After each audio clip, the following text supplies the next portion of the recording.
Hello and welcome to another Demon 212 NGC review. Today I'm going to be taking a look at Soul Calibur II. Probably my second favourite fighting slash beat 'em up game, whatever you want to call them, game of all time, past Street Fighter 2. I absolutely adored this game. I spent hundreds of hours playing it. The GameCube, as far as I'm concerned, was one of the best multiplayer consoles out there. It really was. It was like probably the pinnacle of multiplayer. All it was really missing were the likes of Golden Axe, which I think is one of the only other games I've played a hell of a lot more in multiplayer doing co-op. Anyway, at the start here, you've got a ton of stuff you can do. Every one of these flashing arrows means you can actually go in and expand on it. So in original mode, you've got arcade versus time attack, survival, team battle versus team battle and practice, and then you can go into time attack where you get standard, alternative and extreme. Extra mode, you've got pretty much the same, except you can have, as well as the extra time attack things, you can have extra survival mode as standard, deathmatch and no recovery, because no recovery is like you don't gain health back after you fight, so it really is a survival mode. Weapon master mode is something I'm not really going to be showing, I'm just going to be mentioning because it's not really any different, the gameplay, like visually. Museum, you can view your art gallery, your battle theatre, your exhibition theatre, your character profile, the weapon gallery and the demo theatre, and I'm going to go into the weapon gallery just to show how many weapons this game has, because it's got tons of them. I believe every character has 10, to be fair, if I quickly count. 1, 2, 3, 4, 5, 6, 7, 8, 9, 10, 11, 12 to be fair. Although technically I suppose it is 10 because everyone gets a starter weapon and everyone gets a joke weapon, so maybe that's why I said 10. Maybe it was just a Freudian slip. Or maybe I'm just trying to cover my own ass now. Which one do you think's the truth there? I think it's covering my own ass. Anyway, options wise, you can go into the game setting and you can choose pretty much everything. Difficulty level, fight count, life gauge or gauge or whatever you want to pronounce it, round time, character change on continuing, controller settings, you can fully customize your controls, although I quite like them the way they are. Display settings, sound settings, you can view your records, you can view your collection history, you can erase your data, which you wouldn't want to be doing after you've unlocked everything, because you must have to spend so many hours on the single player in order to unlock everything. For now though, I'm just going to go into extra versus. I've clicked the wrong one there, I've realised. Extra versus, and just fight me brother with random characters, although I'll obviously be showing Link. Just while we sorry about that. Just while I mention the things that you can do in Weapon Master mode.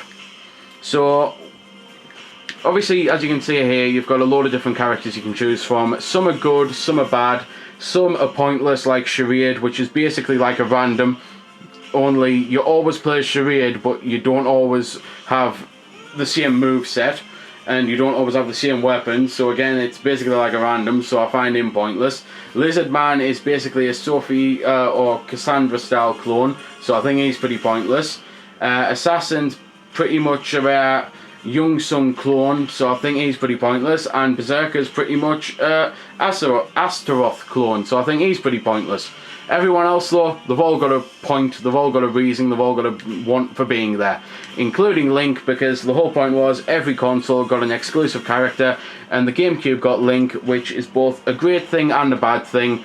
I'm basically going through the weapons here though, just to show you the types of things you can get. You'll probably spot and notice a load of them right away, but for now I'm going to choose the Great Fairy Sword. And once you've chosen your character, you can also choose your health gauge, you can choose your battle, you can choose like your arena, but you can also choose different costumes. And one of the cool things about Link is he does get his other tunics, so you can get like blue, red, and the little pinky, purpley style one from Smash Bros. Melee, which was always my favourite because I absolutely love purple. Even though it is a little bit pink on this one, just not as pink as the Great Fairy Sword, which part of the reason why I love the Great Fairy Sword, you might have noticed, I've been hit, but I'm now getting held. I absolutely love the weapon system on this. They've all got something unique about them. Some actually hurt you when you attack foes, some constantly poison you when you're not attacking, some heal you, some are powerful, some are weak, some have got great defense, some have got no defense at all, and instead basically make up for that by saying the greatest defense ever is the best offense, and that's always the way I look at it, which is why my favorite weapon on the entire game is the Damascus Sword, which is a Mitsurugi one. It gives you 140% damage, but you can't block. One of the other things you can do when you Link, and this is why he's not only a great character but an annoying character, Link is the only character on the game really that has projectiles, and that can be done so easy with the flick of the C-stick.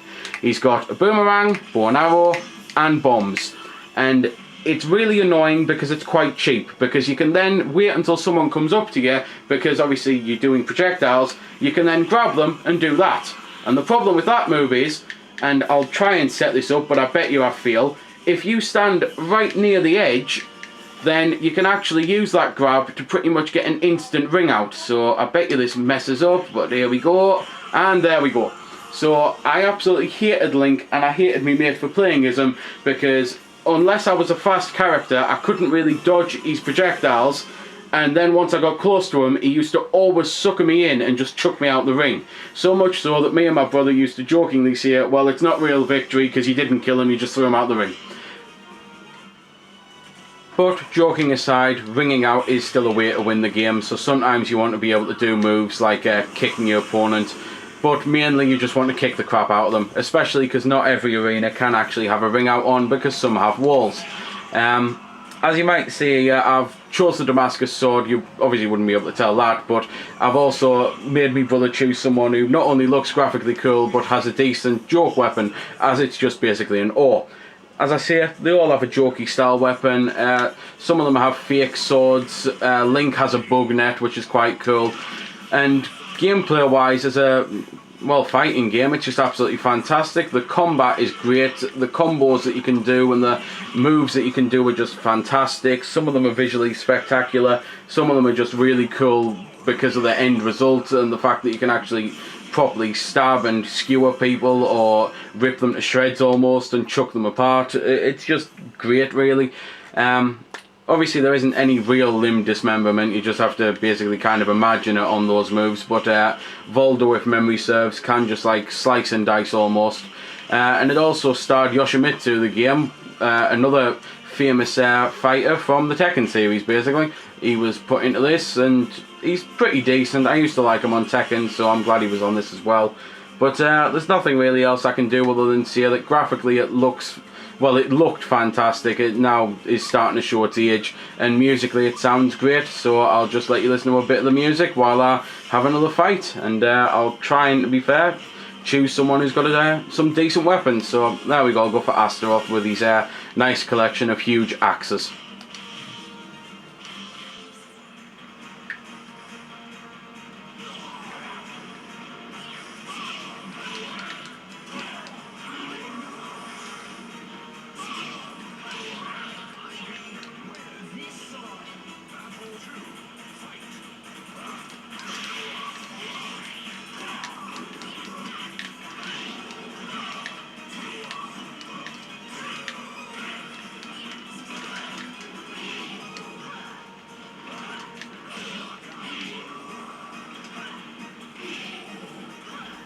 So there we go then, that's been the review. I hope you found it helpful.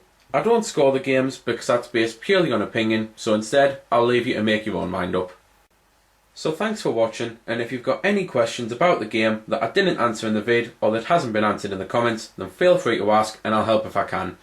Also, if you did find it helpful, don't forget to check out my channel because there's plenty more like this up there, and don't forget to subscribe because there'll be plenty more to come as well. So until next time, this has been Demon212, signing off.